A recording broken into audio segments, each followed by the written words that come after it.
అందకృష్ణ గారి నాయకత్వం, అందకృష్ణ గారి నాయకత్వం. జై మాదిగా, జై మాదిగా, జై మాదిగా, జై మాదిగా. మాదిగల ఐక్యత వర్ధిల్లాలి, మాదిగల ఐక్యత వర్ధిల్లాలి, మాదిగల ఐక్యత వర్ధిల్లాలి. జై మాదిగా, జై మాదిగా, జై మాదిగా, జై మాదిగా. ఏలేరు మండలంలో నిన్న ముఖ్యమంత్రి ఏదైతే ఉద్యోగ ఫలితాలు రిలీజ్ చేస్తా అని స్టేట్మెంట్ ఇచ్చాడో దాన్ని ఖండిస్తూ ఈరోజు ఎస్సీ వర్గీకరణకు చట్టబద్ధత కల్పించిన తర్వాతే ఉద్యోగ నియామకాలు చేపట్టాలని కోరుతూ దాన్ని వెంటనే ఆపాలని కోరుతున్నాము. ఏదైతే సుప్రీంకోర్టు ఆగస్టు 1 తారీఖు తీర్పు ఇచ్చిందో దానికి అనుకూలంగా రిజర్వేషన్లు ప్రకటించారు. కానీ మాకు 9% రిజర్వేషన్ రావడం వల్ల మాదిగలకు మాదిగ ఉప కులాలకు అన్యాయం జరుగుతుంది. దానిని వెంటనే 11% పెంచగలరని 3 భాగాలుగా విభజించిన ఏబిసిడి సీలను ఏబిసిడీలుగా 4 భాగాలుగా విభజించారని కోరుతున్నాము. ఏదైతే ఎస్సీ వర్గీకరణకు అధికారికంగా ప్రకటించిన తర్వాతే ఈ ఉద్యోగ ఫలితాలను విడుదల చేయాలని కోరుతున్నాము. గౌరవ సుప్రీంకోర్టు మాదిగల సంఖ్యను దృష్టిలో పెట్టుకొని మాదిగలకు అన్యాయం జరుగుతుంది అనే దాన్ని దృష్టిలో పెట్టుకొని ఏబిసిడి వర్గీకరణ చేపట్టాలని చెప్పి దేశంలో ఉన్నటువంటి అన్ని రాష్ట్రాలకు ఆదేశాలు ఇవ్వడం జరిగింది. తదనుగుణంగా గౌరవ ముఖ్యమంత్రి రేవంత్ రెడ్డి గారు గ్రూపు 1, 2, 3 అదేవిధంగా ఎక్స్టెన్షన్ ఆఫీసర్సు ఎస్హెచ్ఓలను కూడా నియామకాల ఫలితాలను విడుదల చేయడానికి సన్నద్ధమవుతున్నటువంటి క్రమంలో మాదిగా నిరుద్యోగ యువకులు ఎవరైతే ఉన్నారో వీరికి అన్యాయం జరిగేటువంటి పరిస్థితి ఉన్నందుకు గాను ఖచ్చితంగా ఏబిసిడి వర్గీకరణ చట్టసభల్లో ఆమోదించిన తర్వాతనే ఫలితాలను విడుదల చేస్తే మా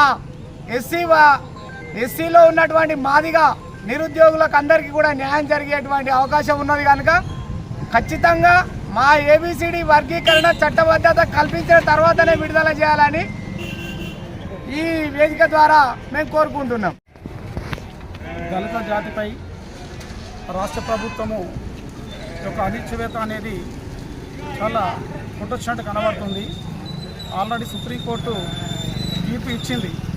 దాని తక్షణమే శాసనసభలో పెట్టి తీర్మానం చేస్తే, అసెంబ్లీలో పెట్టి తీర్మానం చేస్తే బిల్లు పాస్ అయితే ఈరోజు మాదిగలకు సరైన న్యాయము లభిస్తుంది. ఎందుకంటే గత ప్రభుత్వాల నుంచి కానీ ఏ రోజు నుండో మాదిగలు ఎప్పుడూ అణచివేతకు గురవుతున్నారు. దీనికి ఎక్కువ లబ్ధి పొందేది కేవలం మాలలు మాత్రమే. కాబట్టి ఈరోజు నుండి మన శాంతియుతంగా చేసిన ఉద్యమాలకు మన మందకృష్ణ మాదిగ గారు దీనికి నాయకత్వం వహించి ఆయన పిలుపు మేరకు ఈరోజు ప్రతి మండలంలో ప్రతి జిల్లాలో ఈ యొక్క నిరసన కార్యక్రమం చేపట్టమని మాకు మందకృష్ణ గారు మాకు గైడ్లైన్స్ ఇవ్వడం జరిగింది. దాని ద్వారా ఈరోజు మన దళిత ప్రజలకు, దళిత విద్యార్థులకు, దళిత నాయకులు, దళితులకు వెనుకబడటంతో గురైంది. కాబట్టి మా హక్కుల సాధన కోసము ఈరోజు మేము ప్రతి గ్రామంలో ఒక అవేర్నెస్ తీసుకొచ్చి శాంతియుతంగా ప్రజాస్వామ్య పద్ధతిలోనే నిరసన కార్యక్రమం చేసుకుంటూ మా ఫలితాలు సాధించే వరకు ఈ పోరాటాన్ని కొనసాగించి ఇలానే నిరసన కార్యక్రమాలు ప్రతి గ్రామంలో ఇక ముందు జరుగుతాయని మేము ప్రభుత్వానికి హెచ్చరిక చేస్తున్నాము. ఇది ఏదో వారి యొక్క సొత్తు కాదు, మాకు న్యాయంగా మా జనాభా ప్రతిపదిగా రావాల్సిన వాటాను మాకు ఇవ్వమంటారు తప్ప వేరే వాళ్ళ వాటాలు మేము గుంజుకోవడం లేదు. కాబట్టి తక్షణమే రాష్ట్ర ప్రభుత్వం పునరాలోచించి మాకు సరైన న్యాయం చేయాలని మేము కోరుకుంటున్నాము. మా జాతిపిత అయిన మా మాదిగలకు జాతిపిత మందకృష్ణ మాదిగ గారు ఈరోజు సామాజిక ఉద్యమంలో కావచ్చు, ప్రతి ఒక్క దాంట్లో సేవా దృక్పథం ముందుండి నడిపించిన ఏకైక కులం కేవలం ఒక మాదిగ కులం మాత్రమే. ఒక ఉద్యమంలో కావచ్చు, ఒక సామాజిక సేవలో కానీ ముందుండే వ్యక్తులు మాత్రం కేవలం మాదిగ కులం మాత్రమే ముందుంటుంది. కాబట్టి దయచేసి మా సహనాన్ని మీరు పరీక్షించకుండా మాకు సరైన ఫలితాన్ని సరైన టైంలో మాకు అందిస్తారని రాష్ట్ర ప్రభుత్వాన్ని మేము సన్నిహితంగా మేము కోరుకుంటున్నాము.